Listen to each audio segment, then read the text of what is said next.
Hi, Shaz Nawaz here, and today I want to share with you the power and the importance of having a SWOT analysis. So let's start off with what SWOT stands for: strengths, weaknesses, opportunities and threats. And this is a very powerful exercise which I would strongly suggest and recommend that you use on a regular basis.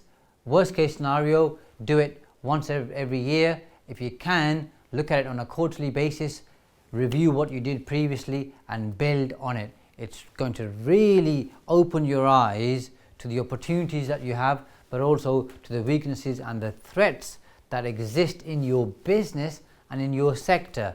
And if you employ people, if you've got team members or staff members, call them what you like, I call them team members, then get them involved in this process too, so that you can get their input. So at the top left, you would have your strengths.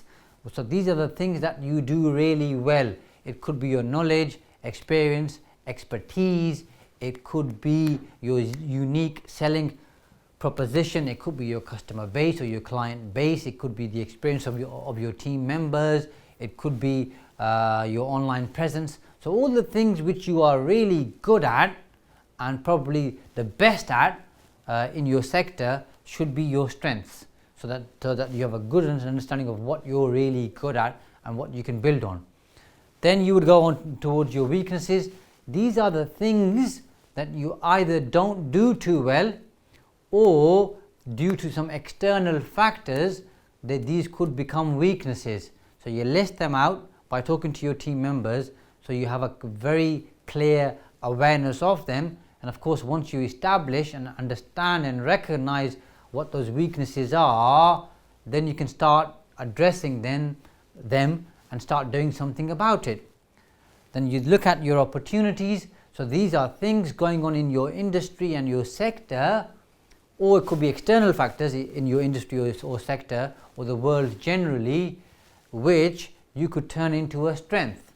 So if there's something happening online and you're an online business and you're not using that, you should be thinking about how can we use that in our business to make it work for us. So something which is quite big right now, and I think it will be pretty big in the next 20 to 30 years, is artificial intelligence.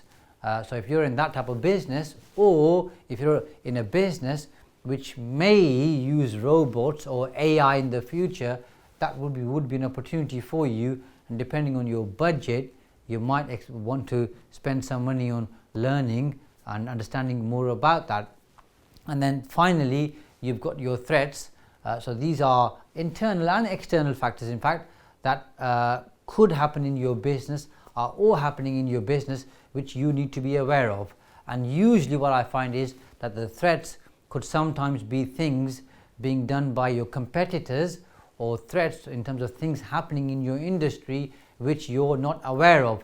So these could be changes taking place, but you haven't quite caught up with them. So list out all of these 4 different areas, and then think about how you're going to address the weaknesses, so you can either turn them into strengths, or so that they are not major weaknesses, they're minor weaknesses, and they're weaknesses which aren't going to hamper your progress. With the threats, again, you want to be thinking about how can you address them. So either make sure that those threats either just become small weaknesses, or you've done enough to address them. Because how often do we see that businesses don't address the threats? And sometimes the threats can be opportunities. So I'll give you a very current example. I'm based here in Peterborough, and Thomas Cook went bust last month, which is obviously unfortunate for Peterborough, because part of our economy and quite a large workforce was based in Peterborough. But part of the reason why they went bust or bankrupt was that they had a lot of shops, planted across the UK, planted across the country, which have high overhead and require quite a bit of resource. And Thomas Cook partly weren't able to use the online market as well as they should have done, because people's habits, behaviors have changed, and a large proportion of people who book their holidays tend to go online, just like as I do, and book their holidays, as opposed to walking into a shop and talking to somebody about booking a holiday. So Thomas Cook weren't able to rapidly change their business model and move online, and that cost them a lot of money. Previously, Maplin, Toys R Us have had similar problems, and there's numerous other businesses who've suffered due to that. So sometimes a threat can be turned into an opportunity because you've identified it, you can focus on it, you can see what you're doing. A weakness can be turned into a strength because once you've identified it, you can then see where are the gaps, what do we need to do, what are the critical success factors that we need in order to make this work for us. And of course, once you know what your strengths are, you can build on them. Once you know what the opportunities are, you can then start exploring them more. How often do we find that people end up being laggards in their business or in their sector because they fail to innovate, they fail to be one of the early movers in their sector, and by the time most other people in their sector have taken advantage of a certain change, by the time they get there, they're kind of lagging behind, and they aren't able to maximize the benefit.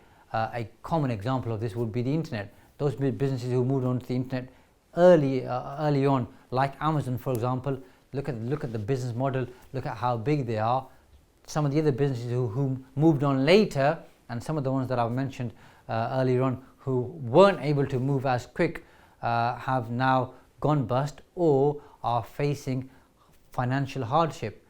And if you're struggling with thinking, I'm not too sure what the strengths, weaknesses, opportunities or threats are, I'm going to share something with you now which will hopefully make it easier for you. So if you have no idea where to start, look at the 6 opportunities here or areas here which you can focus on. So the first one is political. Think about the political challenges that your business or your sector may face, okay, and the opportunity that might also create, which can go into your SWOT analysis. Also look at the economic factors, again with the opportunities and with the weaknesses or threats, and think how that could impact your business and your sector. The same with social. How are people changing? What's happening around us? Okay, that might have an impact on our sector or on your business. And technology is a big one. Most small businesses unfortunately aren't able to move as quickly because they don't have the budgets, but it's something which is going to have a massive and a profound impact on us here in the UK and across the world. So think about how you can use technology to really advance your business, to make it more productive, to make it more effective, to make it more efficient. Then you want to look at the legal issues in terms of changes in the law. How can they affect you now, or what changes do you need to make sure so that you are ahead of the game? A current example for you would be GDPR. And the last one is ethical and environmental. Ethical I won't go into, but that's something you can think about. Environmental, it's quite big with obviously climate change and with the changes coming in, and the government making a very clear pledge to have net zero carbon by 2050, although I think we're trying to push that to 2030 now. So think about how you can look after the environment, but how some of those changes might impact your business. So look at these areas in isolation, but also collectively, and use these for your SWOT analysis if you're struggling with anything else. But there should be other issues, factors in your business which should help you work on your SWOT analysis. You can include these as part of them, and once you go through this particular process, what you're going to find is you're going to pick up things which you haven't noticed, you're going to find opportunities, you're going to be able to see weaknesses that you can address, and I promise you, if you use this properly, it's a tool that you are going to use every single year in your business. How do I know that? I've conducted over 3,000 business growth consultations, and every time I use this with a client, and once they see the power of it, they always come back and they tell me of stories of how A, they used it every single year, and B, how it helped them vastly improve their business and their profits. So I strongly urge you and recommend you to carry out a SWOT analysis every single year. I hope you find that useful. Bye for now.